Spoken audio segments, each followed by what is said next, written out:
You see, I recollect a story from the life of Ramanuja. Ramanujacharya was a very famous Vaishnavite poet, a Vaishnavite saint, a yogi, was born in the 11th or 12th century. He was the one actually who started demolishing Shankara's philosophy, was the first one. You see, it's very interesting to see Indian philosophy.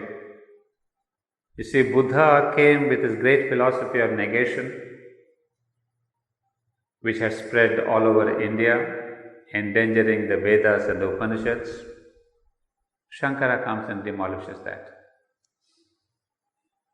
Shankara was a greater danger to India because the Buddha said the world is a suffering, life is a suffering. Shankara says there is no such thing as life itself. The world is not there, life is not there. It's all a mitya, it's all an illusion. So he took this philosophy to a great extreme negativity. So again, there was another great, almost a vibhuti if you can call him, Ramanujacharya, who brought back the sense of the reality of this world. He said, no, the world is not an illusion. It is a divine reality. It is a manifestation of Brahman. So why do you say all this is illusion? But you see, today Sri Aurobindo is telling us more or less the same thing. But there is no one to argue against him. But in those days, remember, one has not just only to proclaim what my philosophy is, one has to meet one's challenges on the rational, intellectual grounds. You hold debate after debate. So it's not just to say, Ramanuja, that is my experience. Tompi, is your great experience, but how do you explain it? And when there was Shankaracharya was its climax, so there were innumerable academic discussions and debates, like we have seminars and workshops these days.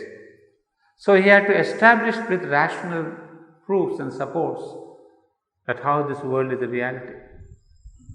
So there were lots and lots of philosophies. But what I remember about him is, one day he was going to the Vishnu temple. I mean, he was the Vaishnavite. And he saw on the wayside two lovers, lost in themselves, looking at each other. And when this Acharya was going, they didn't even look at him. Acharya is this yogi, or the great master. I'm sure you are now in India long enough to know that we respect our acharyas, our gurus, and whenever the guru passes, we really get up and do namaste and greet him. We don't say hi, we have to really say a pranam. But these lovers were so lost in themselves, they didn't even realize that Acharya, Ramanujacharya, was passing by in front of them. So Ramanuja tells them, stops and says, young lovers, come here. He calls them. And he says, you're so lost in yourselves. Where were you lost? I saw you looking at each other. The girl says, yes, sir. I saw myself in his eyes. And the boy says, I was seeing myself in her eyes. So we are so merged in each other that we are not aware of your presence. So we like to be excused. He says, it's a wonderful experience. Don't ask for to be excused.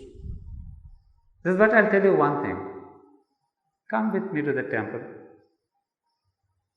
And you see the deity's image there. There is Lord Vishnu. You look into his eyes. And then what will happen? The same experience will happen. You will see yourself in his eyes, and he will see himself in your eyes. And what is the conclusion?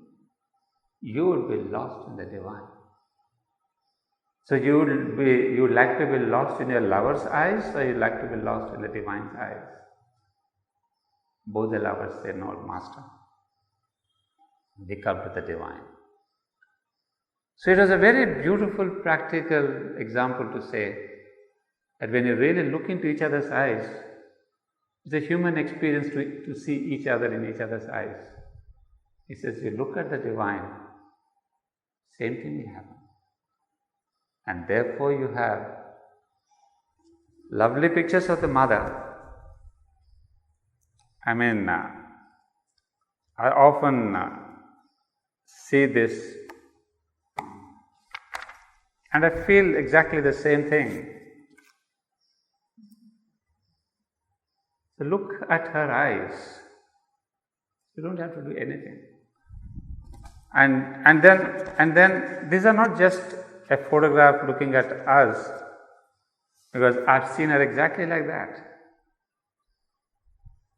So when we sat in front of her, we saw her gaze, we saw her eyes.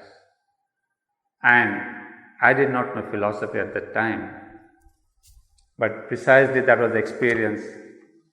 I've told you many a time, you get lost in her eyes. And then, I'm not exaggerating, telling you the truth of my life. The meaning of getting lost is you lose the sense of time. You do not know where time and space are lost. So we were really experiencing what Sri Aurobindo writes here. The soul is seized and made captive and plunged into the depths of an unfathomable bliss. Well, taking upon this phrase, wonderful gaze, I brought from this book, The Supreme, a description given by the mother of her own gaze. As I've told you many a time, for me, all these books, be it Savitri, be it the Mother, be it the Life Divine, they're all faces of Mother and Sri Aurobindo. And if I do not see their face, these are all just black prints, nothing more than that. So when I see this description of the wonderful gaze, here is what the Mother tells about her own gaze in this book, The Supreme, page 91. My gaze, which passes beyond, penetrates and sees into the very depth of things, brooks no obstruction or barrier. It sees the atoms and molecules in their detailed functioning. This gaze that extends till infinity projects eternity in its vision, contemplates immortality in its sight. This infallible look descends by a silent contact and awakens the secret power which resides in the depths of the inconscience of the being which sleeps in eternity. The past, the present, and the future accompany the person to announce the possibility of his realization and the progress he is capable of making in his terrestrial existence. In a single glance, I see them before me, and his past, his immediate present, with the promise of the future are revealed to me. In fact, in one of his letters, Sri Aurobindo mentioned the same thing.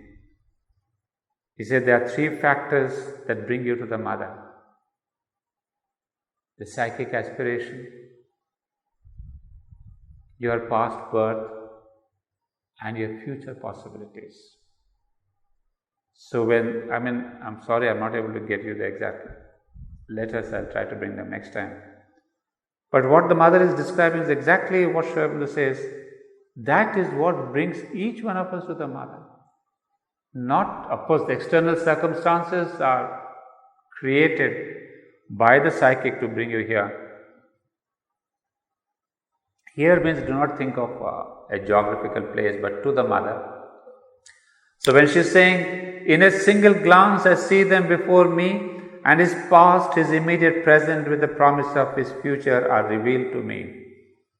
And if I find him interesting and capable, he becomes a part of my consciousness and accompanies me in his quest towards the truth.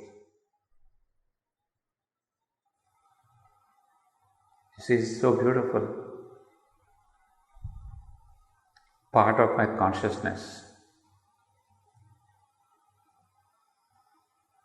Well, I still remember once Champaklal had told the mother that, "Mother, after my death, I would like to donate my eyes to the needy." She says, "No, you cannot donate your eyes because your body is part of my body. I will not like to give your eyes to anyone." So it is this identity that these people have grown with. And it's so marvelous. In those last days when Sri Aurobindo was lying on his bed, not in coma as it is understood to be, he was always in a deep trance. Especially that last day, he was in an absolute trance. Medical doctors said he was in a coma because of his kidney problem and all that. But Nirodha says no, he was in a trance. And Champaklalji was sitting on his bed on his side. And whenever he came out of the trance, he hugged and kissed Champaklalji many a time. And Nirodharan writes that in the last 12 years when we have been serving him, he hardly even called us by name. And today, he is getting up from his bed and hugging Champaklal and kissing him. And then Nirodharan has a beautiful sentence to end with that description. He says he was taking I don't remember the word exactly, but the important thing is that he was almost telling his thanks to the most beautiful representative of humanity, Champaklalji. The perfect representative of humanity which served the divine. What is the representative? Champaklalji's service. You people must read Champaklal Speaks only to know what it means to serve. It's incredible. Humanly it's not possible. But Sri Aurobindo says here that the Divine Mother is equal to all, but some she brings for her work, and some come to her attracted by her light of consciousness. So I always feel these are those some who have been brought by her for her work. Otherwise, it is humanly not possible to serve a master for 25 years, almost 20 hours per day. Well, so deeply touched, because I had heard of only Sri Aurobindo hugging Champaklalji only once. But today I was reading, he hugged him many a time on the last day. And then he was so conscious, and all of you know the story, I don't have to repeat that, but just as I'm in this mood of telling you the last day of Sri Aurobindo's passing away. You see, he was lying down on his bed, and the mother was standing near his feet. And after a while, the mother tells one of the doctors there that she says, "Can I go to my room? And when something happens, call me back." So there's a note by Nirodha who says, humanly it was very unnatural that the mother in the last moment should leave Sri Aurobindo like that.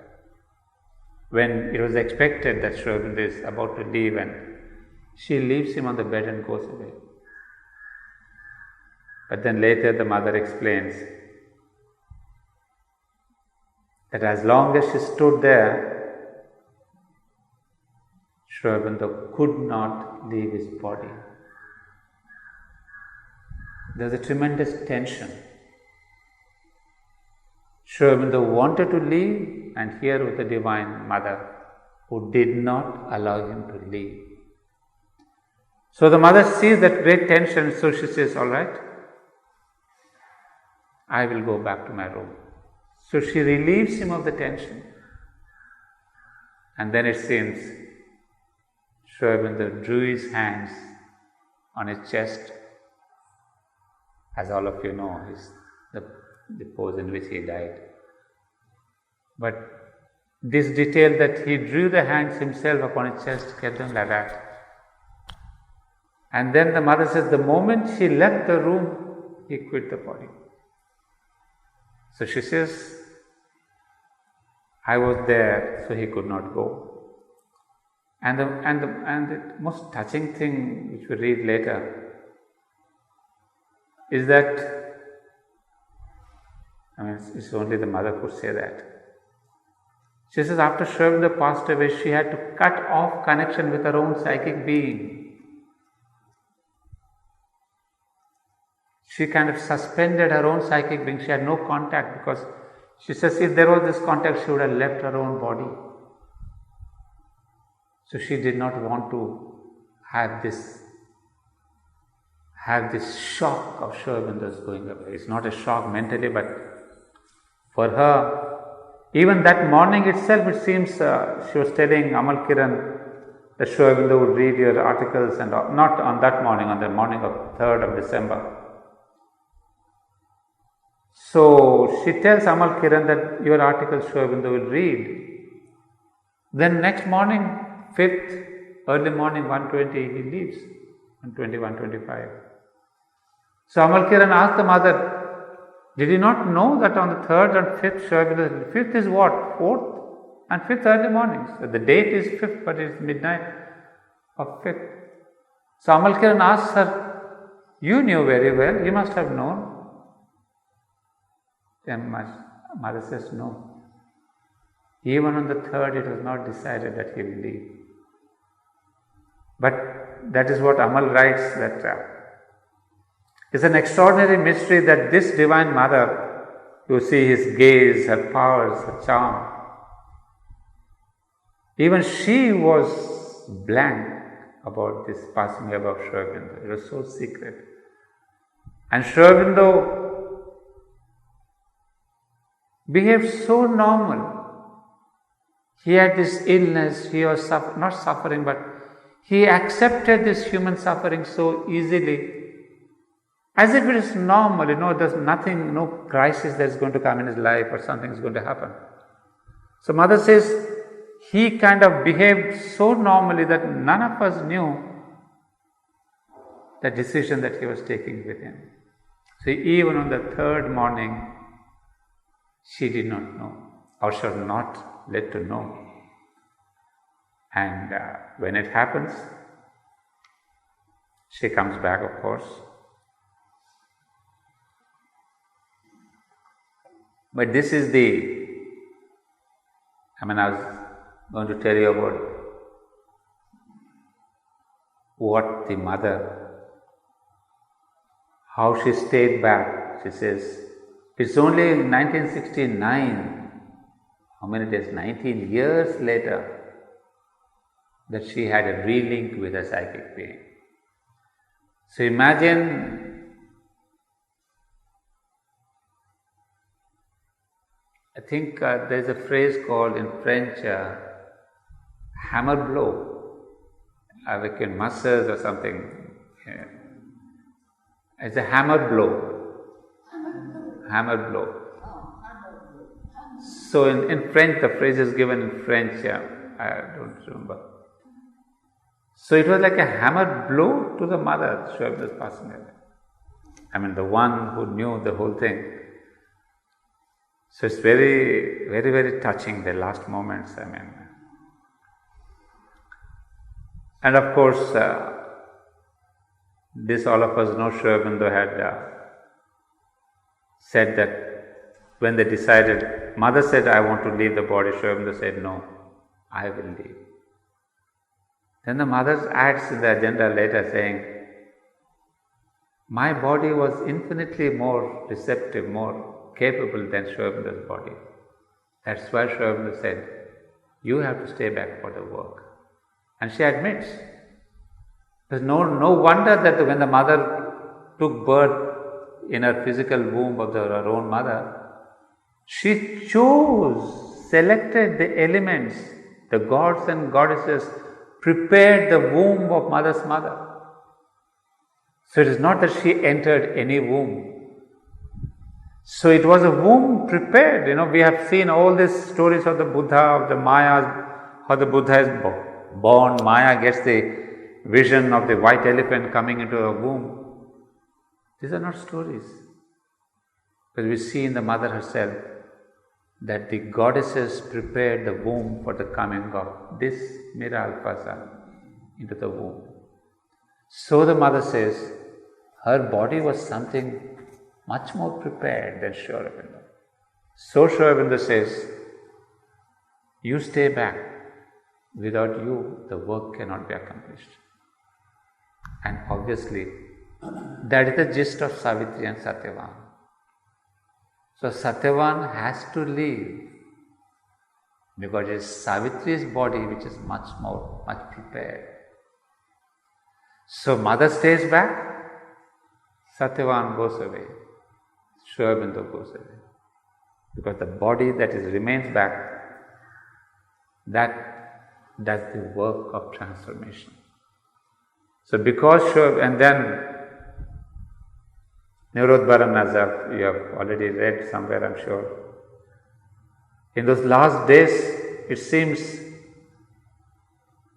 from 1947 onwards actually, Sri Aurobindo became pretty serious. No more jokes, no more big laughter, no more any of this humor. He used to just reply with a yes or a no. All these devotees tried to joke with him, bring him out. But then somebody asked him saying, what's happened to you, Sri Aurobindo? You're so serious nowadays. He said the world's situation is very serious, just after the war. Because there was this question of the Asura coming into the world. And after that, also, when Nirodha asked him once that you are suffering so much with this kidney problem, why don't you cure yourself? You have so much of power. He said, no, he will not understand. So obviously the mother later adds saying that he wanted to work from the other side of death. And because of his going in 1950 and working from the other side, that in 1956 the mother had this great experience of 29th February. He hastened that manifestation because he went on the other side and she was on this side. There is a combination of these two sides that in 1956 we have the great golden day. And then in 1969, 1st January, and it's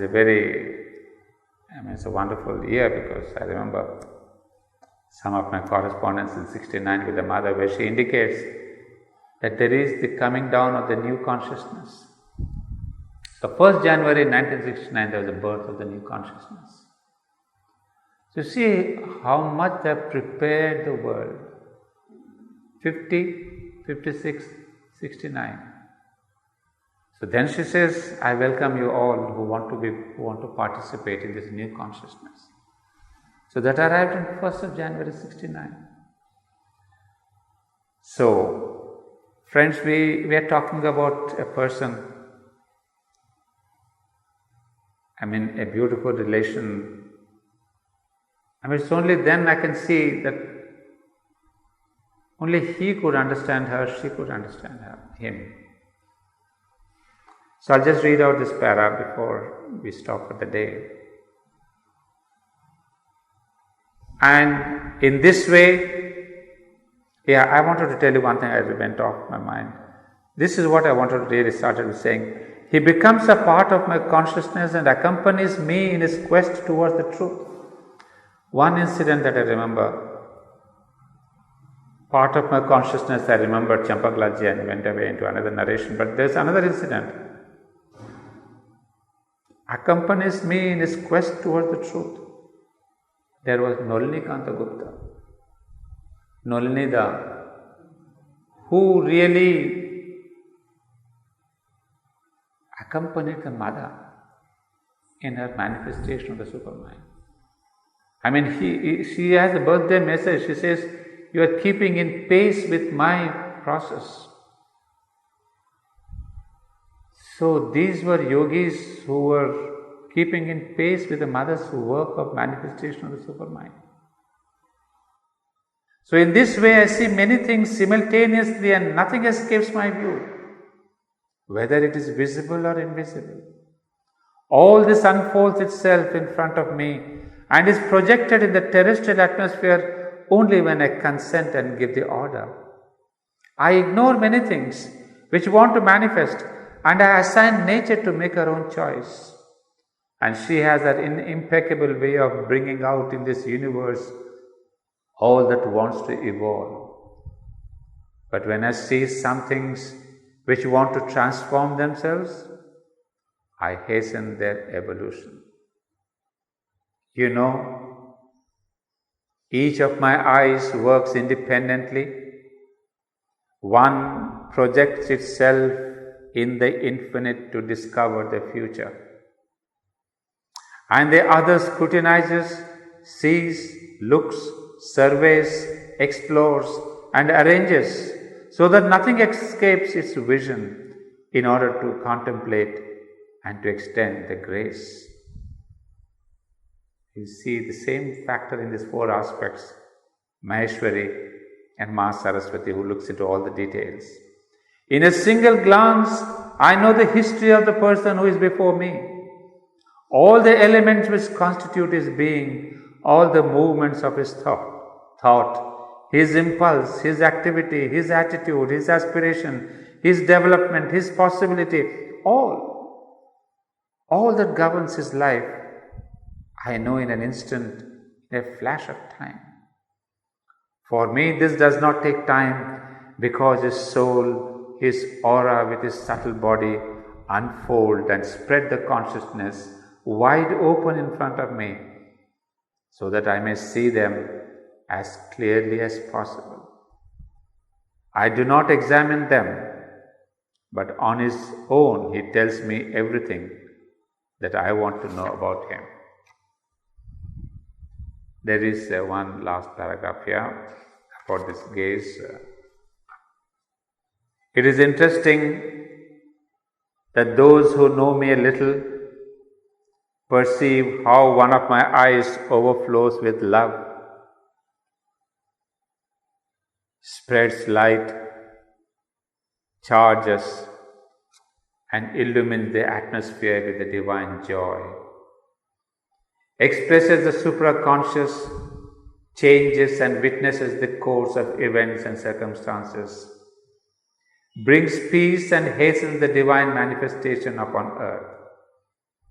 How this gaze moves further and further and disappears in the eternity of time and space, whereas the other one concentrates and sees all that goes on inside as well as outside, judges and measures the value of the person, his attitude, and of course his possibilities of realization, and according to his capacities pours a bit of light, of love, peace and power to prepare him so as to communicate with his soul. That is how I communicate with his soul. You understand? It is my gaze which sees, prepares the instrument, then consents to bless in order to pour the divine love. In a glance, I do all this. Let's meditate for a while.